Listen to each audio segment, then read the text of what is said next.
வணக்கம். நான் Esther. Welcome our channel. எங்க சேனல ஃபர்ஸ்ட் டைம் பார்த்தீங்கன்னா, லைக் பண்ணுங்க, ஷேர் பண்ணுங்க, சப்ஸ்கிரைப் பண்ணுங்க. மறக்காம அந்த பெல் பட்டனையும் கிளிக் பண்ணுங்க. அப்பதான் நான் போடுற எல்லா வீடியோவும் உங்களுக்கு உடனுக்குடன் வரும். வாங்க வீடியோக்குள்ள போகலாம். இன்னைக்கு ரொம்ப டேஸ்டியான ஒரு கஸ்டர்ட் ஃப்ரூட்ஸ் தாங்க செஞ்சோம். இத எப்படி செஞ்சோம் அப்படின்றத நம்ம பார்க்கலாம் வாங்க. பழங்கள வச்சு செய்ற ஒரு டிஷ்னே சொல்லலாம். ரொம்ப டேஸ்டியா இருக்கும். ரொம்ப ஈஸியா செஞ்சிரலாம் வீட்லயே. இதுக்கு தேவையான பொருட்கள் பார்த்தீங்கன்னா, பழங்கள் தான் மெயினா. அ உங்களுக்கு என்னென்ன பழங்கள் தேவைப்படுதோ, அந்த பழங்கள்லாம் எடுத்து சின்ன சின்னதா கட் பண்ணி வச்சுக்கோங்க. நான் இன்னைக்கு மாதுளை, ஆரஞ்சு, ஒரு ஆப்பிள், கிரேப்ஸ், பனானா வச்சிருக்கேங்க. இத வந்து சின்ன சின்னதா நம்ம கட் பண்ணி வச்சுக்கலாம். கடைகள்ல போனீங்கன்னா, கஸ்டர்ட் பவுடர் அப்படின்னு இருக்கும். இதில வெண்ணிலா ஃப்ளேவர் தான் நாங்க யூஸ் பண்ணுவோம். 1/2 லிட்டர் பால். ஆரோக்கியா பால்னா கொஞ்சம் திக்கா இருக்குங்க. கஸ்டர்ட் பவுடர் தனியா எடுத்து வச்சிருக்கு. சுகர் உங்களுக்கு தேவையான அளவு இனிப்பு எவ்வளோ வேணுமோ, அதுக்கு அளவா எடுத்து வச்சுக்கோங்க. இப்போ ஒரு பாத்திரத்தில வந்து பாதி பால எடுத்து வச்சுக்கோங்க. ஒரு 1 டம்ளர் 1/4 டம்ளர் அளவுக்கு பால் காய்ச்சாத பால எடுத்து வச்சுக்கோங்க. மீதி பால அடுப்புல வச்சு காய்ச்சிருங்க. இந்த கஸ்டர்ட் பவுடர் இருக்கு பார்த்தீங்களா, அந்த காய்ச்சாத பால்ல நல்லா மிக்ஸ் பண்ணி வச்சுக்கிட்டேங்க.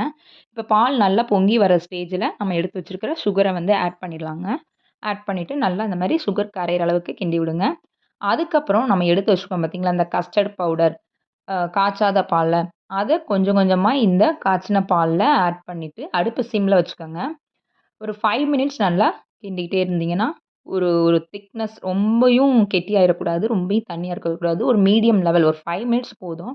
அதுக்கப்புறம் அடுப்ப ஆஃப் பண்ணிட்டு, நம்ம எடுத்து வச்சிருக்கிற அ பழங்கள் எல்லாமே கட் பண்ணி வச்சிருப்போம். சின்ன சின்னதா கட் பண்ணி வச்சிருப்போம். அந்த கட் பண்ணி வச்சிருக்கிற ஃப்ரூட்ஸ் எல்லாமே இந்த பால் ஆறுனதுக்கப்புறம் ஆட் பண்ணுங்க. அப்புறம் கொஞ்ச நேரம் ஒரு ஆறுனதுக்கப்புறம் இந்த பழங்கள்லாம் உள்ள போட்டு, ஃப்ரிட்ஜில வந்து ஒரு 1 ஹவர் வந்து நீங்க நல்லா சில்லுன்னு ஆகுற அளவுக்கு வச்சுக்கோங்க. இந்த மிக்ஸ்சர் வந்தீங்க பார்த்தீங்கன்னா, நெக்ஸ்ட் டே கூட நீங்க சாப்பிடலாம். 2 டேஸ் சாப்பிடலாம் அவ்வளோதான். செம்ம டேஸ்டியா இருக்கும். ஹெல்த்தியா இருக்கும். குழந்தைங்க வந்து பழம் சாப்பிடவே மாட்டாங்க எங்க வீட்ல. அதனால இந்த மாரி நான் செஞ்சு குடுப்பேன். எனக்கு இந்த மெனுவ வந்து சொல்லிக் குடுத்தது பார்த்தீங்கன்னா, இந்த டிஷ்ஷ சொல்லிக் குடுத்தது பார்த்தீங்கன்னா, டெல்லில என்னோட சிஸ்டர் எஸ்தர் அக்கான்னு சொல்லுவேன் பார்த்தீங்களா, அவங்க தான் சொல்லிக் குடுத்துருக்காங்க. ஸோ வெயில் காலம் வந்தாலே எங்க வீட்ல இத அடிக்கடி செய்வோங்க. பாப்பா வந்து பழங்கள் அவ்வளக்கா எடுத்துக்க மாட்டாங்க. இந்த மாரி செஞ்சு குடுத்தோம்னா ரொம்ப டேஸ்டியா, ஹெல்த்தியா சாப்பிடுவாங்க. நீங்களும் இத ட்ரை பண்ணுங்க. கண்டிப்பா உங்க குழந்தைங்களுக்கு பிடிக்கும். கருப்பு கிரேப்ஸ் இல்லனாலும், பச்சை கிரேப்ஸ் ஆட் பண்ணிக்கலாம். நம்ம கருப்பு கிரேப்ஸ் வாங்கியிருந்தோம். அதனால ஆட் பண்ணோம். இந்த ஒரு சின்ன ஸ்டோரி சொல்லலான்னு இருக்கிறேங்க. ஒரு சர்க்கஸ்ல பார்த்தீங்கன்னா, சர்க்கஸ்லாம் போயிருக்கிறீங்களா? அந்த சர்க்கஸ்ல வந்து ஒரு பெரிய வளையம் இருக்கும். கடைசியா முடியும்போது அந்த வளையத்துல ஒரு லேடி வந்து தொங்குவாங்க. இங்கேருந்து கத்திய வந்து வீசுவாங்க.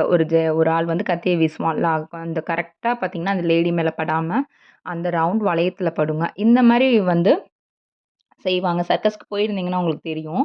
இந்த இடத்துல நான் என்ன சொல்றேன் அப்டின்னா, ஆக்சுவலி அந்த கரெக்ட்டா வந்து 10 டைம் வீசுவாங்க. 10 டைமும் அந்த லேடி மேல படாம, அந்த ரவுண்ட் சர்க்கிள் மேல தான் படும். இது என்னன்னா பிராக்டிஸ்.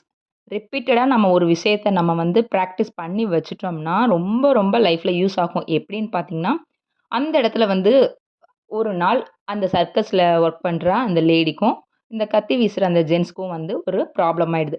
அப்போ அவன் என்ன பண்றான், நம்ம வெளிய போய் அவள கொன்னுட்டோம்னா, கொலை கேஸ் ஆயிரும். ஆனா உள்ளேயே அந்த வேலை செஞ்சுட்டு இருக்க டைமிங்ல, அந்த ஷோ நடக்கிற டைமிங்ல நம்ம அவள கத்திய வச்சு கொன்னுட்டோம்னா, இது வந்து ஒரு ஆக்சிடென்ட் அப்டின்ட்டு நம்ம சொல்லிடலாம் அப்டின்றக்காக அவன் ட்ரை பண்றாங்க. இப்போ என்ன ஆகுதுன்னா, 9 டைம் அவன் கரெக்ட்டா அந்த கத்திய வீசுறான். அந்த லேடி மேல படாம, அந்த சர்க்கிள் மேல படுது. 10வது டைம் வந்து அவன் வந்து அந்த லேடிய பார்த்து மட்டும் தான் வீசுறான்.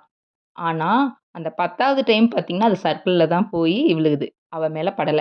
காரணம் என்னன்னா, நம்ம ரிப்பீட்டடா ஒரு ஒரு விஷயத்த நம்ம பிராக்டிஸ் மட்டும் தொடர்ந்து அந்த விஷயத்த நம்ம பிராக்டிஸ் பண்ணி வச்சுட்டோம்னா, உங்க மனசு வந்து அத தப்பு சொல்லியிருந்தாலும், உங்க பிரெயின் வந்து அது தப்பு செய்ய விடாதுங்க. ஏன்னா பிராக்டிஸ். கண்டிப்பா வந்து மூளை வந்து அத பிராக்டிஸ் பண்ணியிருக்கணும். அப்போ மனசுல நம்ம நல்லத மட்டுமே பிராக்டிஸ் பண்ணிட்டீங்கன்னா, மூளை கண்டிப்பா நல்லது மட்டும் தாங்க செய்யும். தப்பான விஷயத்த மனசுல நீங்க ட்ரை பண்ணி பிராக்டிஸ் வச்சீங்கன்னா, மூளையும் அதே மாரி தான் செய்யும். ஸோ லைஃப்ல எப்பயுமே வந்து எந்த ஒரு விஷயத்தையுமே நம்ம ரிப்பீட்டடா செய்யணும்னு ஆசைப்பட்டீங்கன்னா, நல்ல விஷயங்கள மட்டும் செய்யுங்க. இந்த மாரி ஃப்ரூட்ஸ் செஞ்சு குழந்தைங்களுக்கு குடுத்து, ரொம்ப டேஸ்டியா சாப்பிட்டு சந்தோஷப்படுங்க. Thank you.